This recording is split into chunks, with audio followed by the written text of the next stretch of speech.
orange cake here today. The cake looks very yum. How spongy. Can you feel the sponginess of the cake here when I touch? See?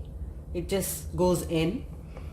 The cake is amazing. In fact, my kitchen is smelling divine of the orange and the almond cake. Just follow the correct measurements, more important, and the temperature for baking. In this case, I have baked at 180 degrees for 40 minutes. 20 minutes, half only the cake had come. From 20 minutes, at 20 minutes, I put the remaining almond flakes on it, and I took another 20 minutes to bake this cake. This is a perfect tea time cake. Very mild sugar. It's not over sugar like. So people who like it very sweet like, you can upgrade your sugar level little more higher. For me, I like this little bit of just normal sugar. I will not say it is low at all. It's just normal. Now I'm going to cut this cake and show for you all how it will look. Although it's very hot, I shouldn't be doing it, but still I'm going to show it to you. See? You see the texture of the cake? It's, soft, spongy. I can't tell you how soft it is. It's like a pillow. It's so soft. And I watch for it. If you follow the recipe what I have said and you follow the measurements, you are going to get the best cake. Hope you enjoy making this cake.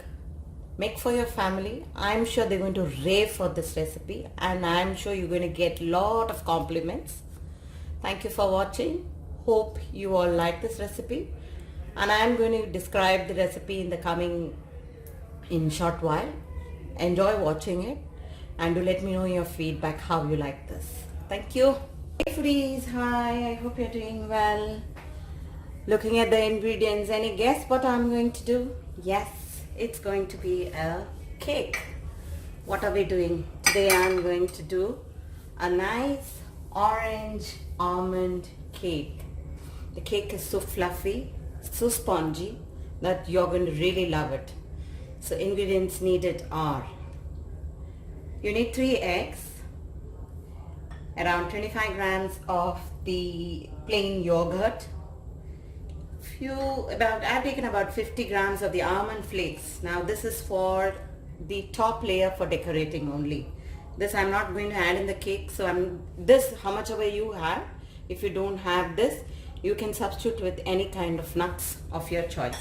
Okay, I've kept it 2 oranges. I will tell you how much I will need. There is no measurement for that. Depending on the cake liquid and this thing, I will tell you how much I will need to use. I will need little bit of the orange zest, say about half teaspoon of the orange zest. I will show you how I am doing it. 190 grams of the caster sugar. Caster sugar is a powdered sugar you get to buy in the market very easily. In Lulu, I get it in the brand of SIS, so I'm sure many of you must be aware of this caster sugar. People who are not aware of caster sugar, it's a powdered sugar. You want to see it closer? This is how it looks. It looks like icing. It's like a glucose powder, like, okay? And 190 grams of the butter. I've kept it the room temperature, the butter. And half teaspoon of the vanilla extract. This is a vanilla extract. Quarter teaspoon of the salt. About 250 grams of the all-purpose flour, and I will need baking powder. Baking powder I'll be taking about 1 teaspoon, and I think I've covered everything. Now let me show you what I'm going to do now. I will add baking powder, salt to this APF now. I will beat the egg, and I will cream the butter, egg and the sugar very well, adding a little bit of the orange zest. In a while later I will add the curd. So I'll show you how I'm going to do it.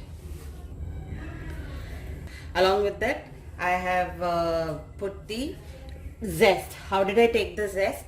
Zest is what? Just scrape like this. You will get the zest. Now when you're doing the zest, you should not take the whiter part of the orange. If you take the whiter part of the orange, it will turn bitter. I've added the eggs and I have been running the machine for some time now. Look at the egg is nicely blended well and the sugar has got nicely incorporated. I'll wait for another 2 more minutes and then I'll show you what I will do the next.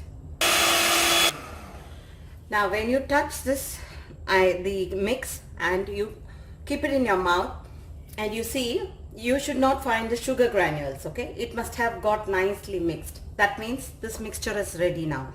And I have nicely blended the eggs well with the cream, like ribbon, like I showed you the other day in another cake.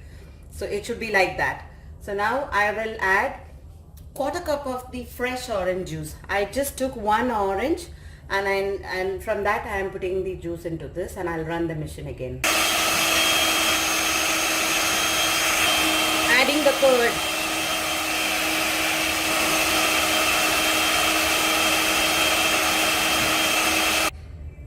Meanwhile, I'll show you. I have greased the tin and I have put liner paper and I have kept it ready here.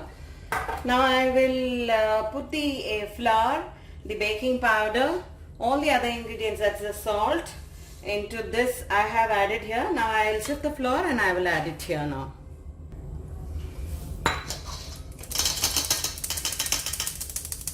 I had done once the sifting, again I am doing it just in case. Now I'll incorporate this, give it a mix.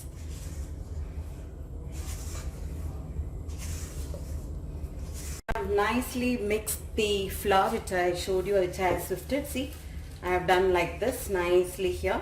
And I did not add the second orange because that first orange was enough for me. And what I did, I just tasted the mix and I saw there was enough of orange taste for me coming out of it.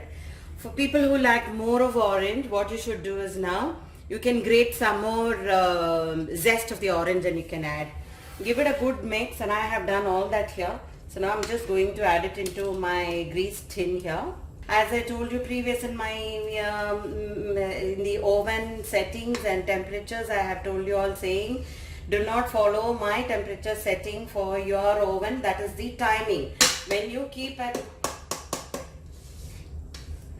if I say 20 minutes, you have to have an eye on your oven from the next 15 minutes onwards, because my oven timing and the temperature is something different from yours. So have an eye on your temperature for your oven and see, set it properly and then use, okay?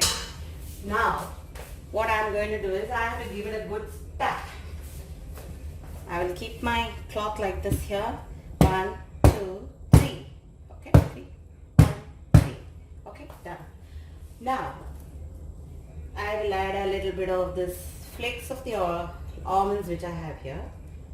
Okay, flakes of the almond here. Alright, you can see the almond flakes.